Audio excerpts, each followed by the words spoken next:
গত ক্লাসে আমরা কি পড়েছিলাম? গত ক্লাসে পড়েছিলাম মাদ্দে তবাঈর পরিচয়। মাদ্দে তবাঈ কাকে বলে?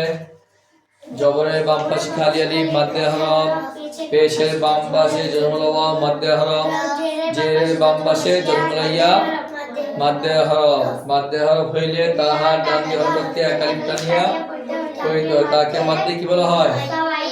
তবাঈ বলা হয়। তারপরে খাড়া জবর খাড়া উল্টা পেশ হলে এক আলিফ টেনে পড়তে হয়, তাকেও মাদ্দে তবাঈ বলে। যেমন বা খাড়া জবর বা খাড়া জিলবি বা উল্টা পেশ বু।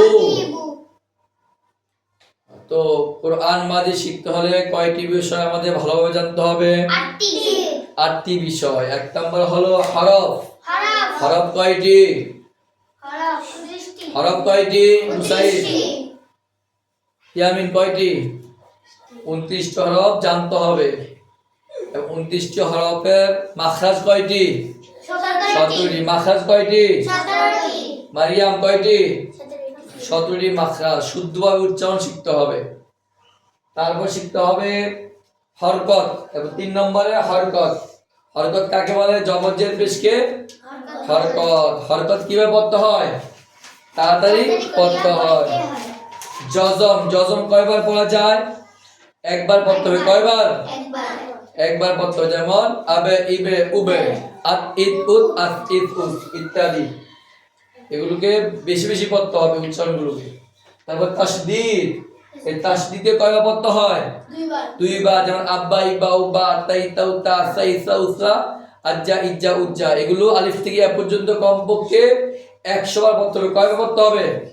100। প্রত্যেকটা হরফ এভাবে প্রত্যেকটা হরফকে 100 বার উচ্চারণ করতে হবে। যেমন আলিফ আলিফ আলিফ আলিফ এভাবে 100 বার। বা 100 বার। প্রত্যেকটা হরফ 100 বার উচ্চারণ করতে হবে এবং জবরের পেশ দিয়েও 100 বার পড়তে হবে। আ ই উ বা বিবু তা তিতু তা তিসু ঝা জিজু হা হি এভাবে ইয়া পর্যন্ত 100 বার পড়তে হবে। আবা ইবা উবা আত ইত উত আত ইত উত আজ ইজ উজ আহ ইহ উ আহ ইহু ইয়া পর্যন্ত 100 বার পড়তে হবে। তোর পড়লে আমাদের পড়া কি হবে? স্পিডটা বেড়ে যাবে, আমাদের ভালোভাবে শিখা হবে ইনশাআল্লাহ। তারপর তানবিন। তানবিন কিভাবে পড়তে হয়? তাড়াতাড়ি পড়তে হয় এবং তানবিনের উচ্চারণ কি হয়?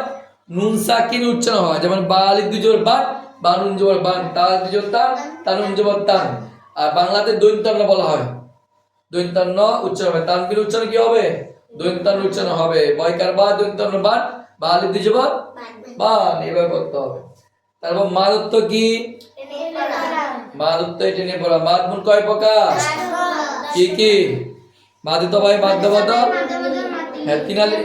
এক আলিফ মত কয় প্রকার? এক আলিফ মত 3 প্রকার। এক আলিফ কয় প্রকার? মাদে তবাই মাদ্দ বদল মাদ্দে লিফ। মাদে তবাই শেষ করেছি আমরা। আরেকটা আছে তোমার মাদ্দে ইওয়াজ বলা হয়। কি বলা হয়? আজকে শিখব মাদ্দে ইওয়াজের পরিচয়। সবাই বলো আমার সাথে। শব্দের শেষে দুই জবর হলে ওয়াকফের সময়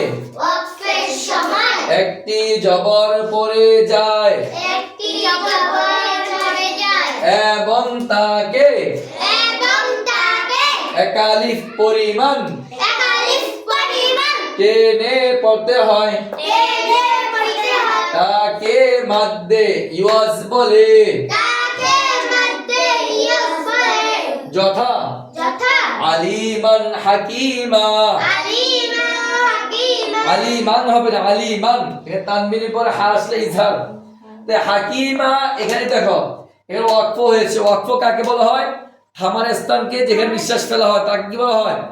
ওয়াকফ বলা হয়। এই ওয়াকফ শব্দের শেষে দুই জবর হয়েছে। দুই জবরটা ওয়াকফের সময় এখানে একটি জবর পড়ে যাবে। একটি জবর যদি পড়ে যায় তখন হবে কি? একটি জবর। তখন বা আলিফ মিম জবর মা, মিম আলিফ জবর মা, মাদের তবাই মতো হয়ে যাবে।